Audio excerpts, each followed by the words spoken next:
there, YouTube family. Now, as I'm recording this, my fig trees have exploded. It is peak fig season.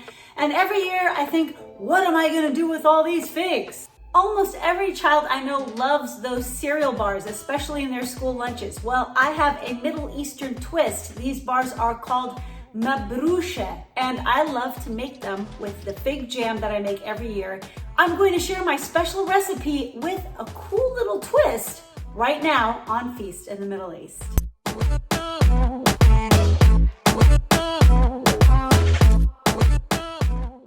Now, these bars do have a funny name. These are the quintessential bars of the Middle East called Mabrousheh. And the reason why they're called that is Mabrousheh means to grate, literally grate, because what you do is you make the dough for the bars, half of them form the base, and the other half you freeze them, and then you grate it on the top so it forms this amazing sort of streusel-like topping. They're sort of like a cereal bar and a fig Newton in one, but if you don't like figs, feel free to use any kind of jam you like. You can even use lower sugar jam as well. Are you ready to make Mabrousheh with me? Let's get started.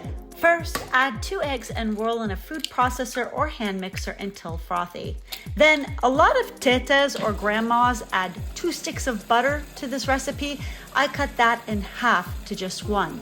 Then I replace the butter with almond butter to add extra flavor, fiber, and protein. This one is the triple chocolate chip cookie almond butter from American Dream Nut Butter. Look at those chunks of white chocolate, milk chocolate, and semi-sweet chocolate. Honestly, you could use any kind of almond or cashew butter you want, but why would you when you could use this one? You could get 10% off your order by using code BLANCHE10 at americandreamnutbutter.com. I use their butters for baking because they have extra protein, they're low glycemic, and they taste far superior to any store-bought nut butters. Now, for extra flavoring, I add a teaspoon of cinnamon and a teaspoon of vanilla extract. Then add 2 teaspoons of baking powder. For sweetness, I use a half a cup of coconut sugar, but you could use regular sugar or even monk fruit if you like. And here's another tip. I add a half a cup of milk powder. This adds 16 grams of filling protein for my growing son, which makes these bars far better than the store-bought kind. Speaking of growing son, do any of you have teenage sons at home? They can literally inhale the whole house in one day. So I make sure to add protein to everything to keep him full. Then I add 2 cups of flour and pulse until a dough is formed. If your dough is on the dry side, add a teaspoon or a tablespoon of cream or half and half at a time. In this particular case, I added 2 tablespoons of half and half. I just pulsed it a little more and it made this beautiful dough that's so delicious I could eat it as is, but we're not gonna do that right now. Instead, we'll use about 2/3 of the dough for the base and 1/3 for the topping. Or you could divide it 50-50 if you like a thicker topping.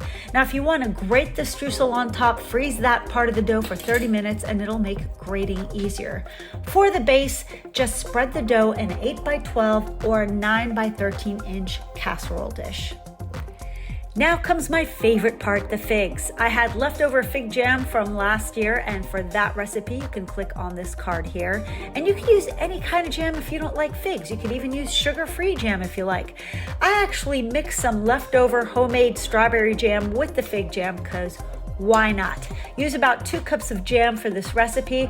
In true Mabrousheh style, you can grate the frozen dough on top, or if you are ultra impatient like me, just crumble it with your fingers without freezing it.